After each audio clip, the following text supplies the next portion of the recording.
කටිනේ කරන්න ඕනේ. සල්ලි නැති මිනිහෙකුට කටිනේ කෙරියකිද? අපූර්වට පුළුවන්. කරන්න හම්බෙනවද? හම්බෙන්නේ නැති එක නෙදී. මිනිස්සු හිතාගෙන ඉන්නේ මිහිඳු හාමුදුරුවෝ එනකොට ගිනි බෝල කරක් කාවා කියලා. මිහිඳු හාමුදුරුවෝ එනකොට බල්බල් උතාගෙන ආවද? මතක තියාගන්න.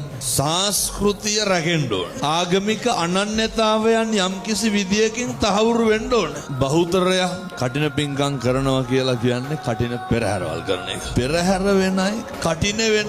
නාගිත හාමුදුරුවෝ කොහොමද කටින පිංකම කරේ? වස්තුම් මාසයක් පුරාවට භික්ෂුන් වහන්සේලාට ආරාධනා කරලා වස්තුම් මාසෙම පේවස් සමාදන් වුණා. පුදුම විදියට සිල් රැක්කා. මොකක් වෙනුවෙන්ද? කටිනේ වෙනුවෙන්. සිල් රැක්කා කියලා කියන්නේම කය වචන සංවර කරගත්තා කියන. ඔකට දෙන්න තියෙන සරලම පිළිතුර තමයි භෞතික දේවල් වල තියෙන වටිනාකම මත පිං තීරණය කරන්න බෑ. සල්ලි වියදම් කරපු පළියට පිංකම් කරන්න බෑ. සමහර විතාගෙන ඉන්න බුදියාගෙන ඉඳලා නැගිටලා පාන්දර ඇවිල්ලා කඩන පෙරහැර රුපියල් 100ක් දාපුවම කඩනානිසංස හම්බෙනවා කියලා. එහෙම රුපියල් 100ට කඩනානිසංස ගත්තා හැකිද? අප්පුගේ සබන් කෑල්ලක් කෙල්ලපුවම කඩනානිසංස හම්බෙනවා. එහෙම ඉතින් හාපික් බෝතලයක් කෙල්ලුවට කඩනානිසංස හම්බෙනවා. එහෙම හම්බෙන්නේ නැහැ. මොනවාද ඒ වෙනුවෙන් කරලා තියෙන්න ඕනේ? සත්ත පහකවත් දෙයක් ඕනේ නැහැ. මනස මුල් වෙලා තියෙන්න ඕනේ. මනෝ පුබ්බංගමා ධම්ම. කර්මය වෙන්නේ චේතනාවමයි. චේතනාහම් භික්ඛවේ කම්මං වදාමි. ඊට පස්සේ ඕකට තව එකක් අටපිරිකර පූජා කරන්න. මෙලෝ සංසාරික වැඩක් තියෙනවා. පන්සලෙන් මුළු ගන්න. දැන් ඔය ඇඳගෙන ඉන්න ඇඳුමට කීයද? මුළු අටපිරිකරෙම කීයද පන්සලෙන් හාඳුරුවන් ටෝක් කරලා ගන්න? 2500 ගන්නවා. නැද්ද?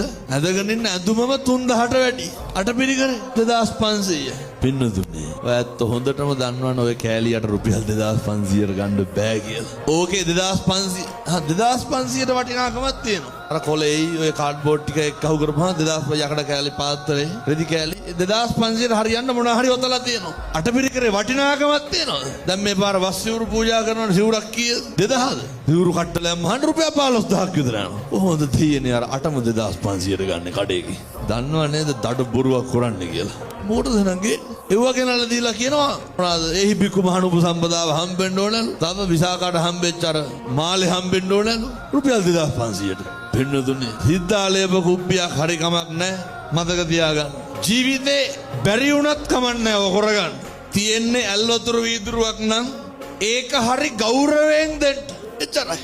ලෝකෙට පේන්න දෙන්න එපා. දුන්න කියන්න දෙන්නත් එපා.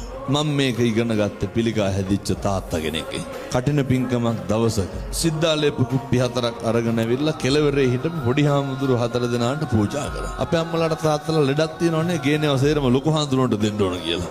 හැම එකක්ම ලොකු හාමුදුරුවන්ට. අර තාත්තා ඇවිල්ලා පොඩි හාමුදුරු 4 දෙනාට සිද්ධාලේප කුප්පි 4ක් දීලා ගියා. මං ඇහුවා ගිහින් මොකද? තිබ්බේ රුපියල් 100යි. ඒකට හරියන්න දීලා වැඳලා ගියා. ඔච්චරයි. පිං සිද්ධ වෙන්නේ